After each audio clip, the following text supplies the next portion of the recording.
Salut à tous, bienvenue dans cette nouvelle vidéo. Nono est avec nous, salut Nono.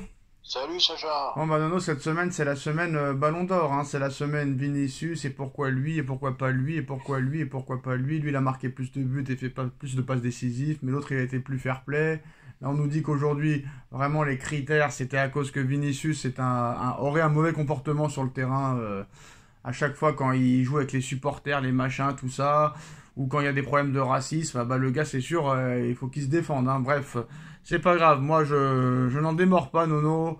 On va pas me dire que la couleur de peau n'a pas un rapport avec ça. Bref, on va pas réellement parler du Ballon d'Or, c'est bon, on en a parlé pendant 48 heures, Nono. Mais en plus de ne pas avoir été le Ballon d'Or, ce qui a affecté très clairement Vinicius, bah on apprend aujourd'hui que Vinicius aussi est très affecté par le choix du Real Madrid de davantage mettre en avant Kylian Mbappé, arrivé seulement depuis quelques mois, plutôt que lui. Le Brésilien s'attendait quand même à plus de soutien médiatique de la part de son club pour remporter le Ballon d'Or. Et apparemment, ça n'a pas été le cas. Alors que Mbappé ne fait plus rien sur le terrain depuis maintenant le 17 décembre 2022. Ça fait 2 ans qu'il est inexistant.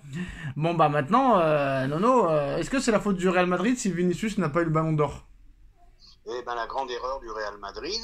Et puis bon, ben moi je suis pas surpris, hein. On savait que ça allait pas durer très très longtemps.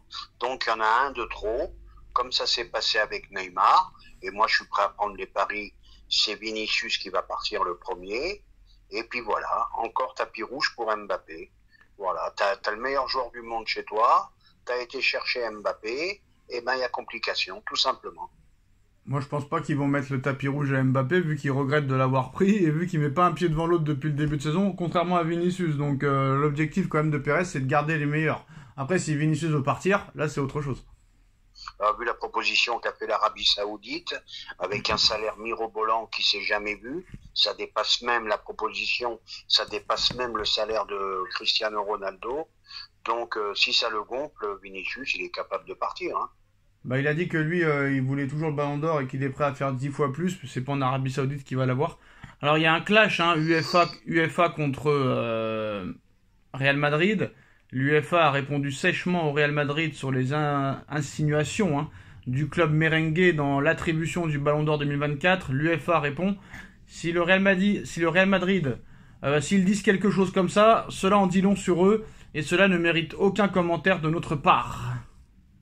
Eh ben, on s'aperçoit là, avec ce qu'ils ont fait, le Real, que c'est pas un si grand club que ça. Oh C'est pas non, une non, si... non, non, non. Ah non, mais tu sais qui c'est le Real Madrid, Nono, là?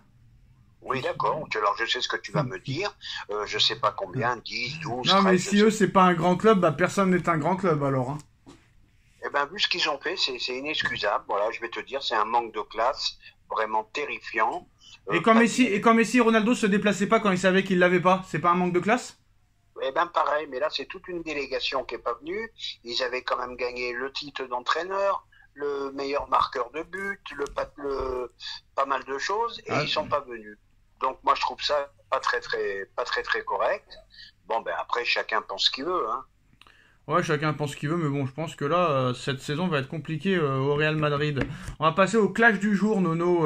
Ben Chegir, je crois que c'est lui, hein, de l'AS Monaco, qui explique aujourd'hui que personne n'est plus fort que Monaco à l'heure actuelle. Je ne vois aucune équipe plus forte que nous.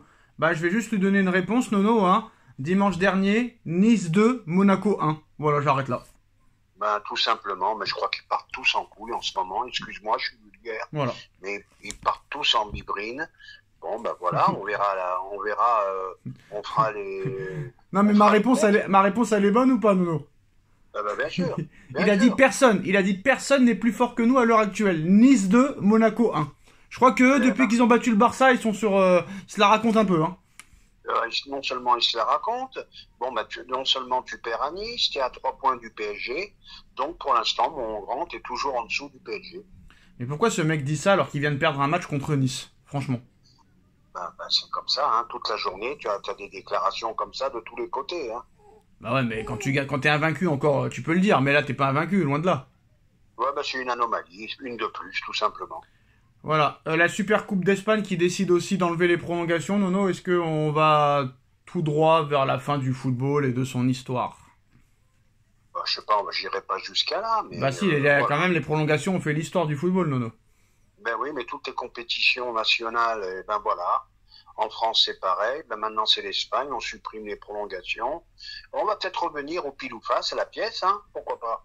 Ah bah là, c'est sûr que là, on est bien parti, hein, Nono, hein. Voilà. On est bien parti. Il y avait aussi Lamine Yamal à 17 ans qui donne des leçons à Vinicius en disant que les cris racistes, ça sera toujours le cas, ça ne s'arrêtera jamais, et il faut mieux ne pas répondre et continuer à jouer. Eh ben là, je suis pas d'accord. Bon, on va lui donner l'excuse de la jeunesse. Il a 17 ans, il se rend pas compte de la gravité des choses. Oui, mais il a raison, Donc, rien n'avance depuis des décennies, donc il a raison, le gars.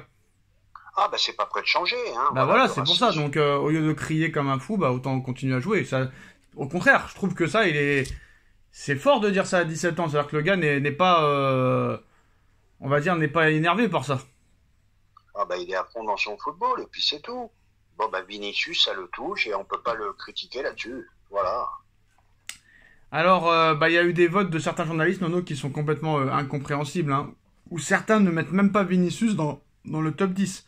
On a parlé de on a parlé de le Salvador et le Chili, Nono, ne met ni Bellingham ni Vinicius dans le top 5, soi-disant qu'ils ont fait des mauvaises compétitions avec leur sélection. Vinicius, d'accord, mais pas Bellingham, qui a fait quand même une finale à l'Euro, hein. Bellingham, il fait une finale, donc c'est n'importe quoi. Bon, ben, l'expertise des médias, faudra m'expliquer un jour, aussi bien médias étrangers que médias français, qui disent tout et son contraire d'une semaine à l'autre. Donc voilà, pas surpris du tout. Donc bah, voilà, hein, de toute façon on parle que de Ballon d'Or en ce moment, Ballon d'Or, Ballon d'Or. Ouais, une petite réaction, Nono, l'équipe TV qui gagne les droits TV de la Serie A, c'est incroyable quand même, non? Chaîne gratuite. Ah, ben oui, c'est incroyable. On se demande comment ils ont fait. Et ben attention, ils sont en train de grimper, eux, hein. Ils ont pas mal de droits maintenant, pas mal de sports. Donc à voir pour la suite. Non, non, je voulais savoir parce que tu te rappelles, on avait critiqué Grégory Schneider qui disait que le Qatar est en train de partir tout doucement, que Beansport ne s'intéresse plus à rien, ni à la Première Ligue, ni à la Ligue 1, que là, l'année prochaine, ils vont perdre les droits de la NBA, que là, ils diffusent plus la Serie A. Euh, Ils ont réagi au rachat du Paris FC comme si c'était une très très bonne nouvelle pour eux. Ils ont vendu 15% de leur part l'année dernière, 1% à Kevin Durant. Est-ce que tout doucement, d'année en année, on part vers un départ, Nono? Ah ben là, on a dépassé la décennie. Ils ont rien gagné. Peut-être qu'ils en ont ras-le-bol aussi. Non, ils ont tout gagné à Voilà. part la Ligue des Champions en fait. C'est ça le problème. Ah oui, mais quand je dis ils ont rien gagné, ils n'ont pas gagné le plus important. Voilà. Ben, le championnat de France, ça peut durer encore 10 ans, hein. Donc peut-être qu'ils en ont marre et on verra par la suite. Et comment ça se fait que Beansport a tout perdu? Pour rappel, Beansport va perdre la NBA l'année prochaine, a perdu la Serie A, va perdre la NBA. Ils ont quand même perdu la Ligue 1 parce que le match qu'ils mettent tous les week-ends, c'est vraiment des matchs pourris. Ils ont perdu la Diamond League d'athlétisme. Et puis en plus, Nono, que ce soit Beansport, l'équipe,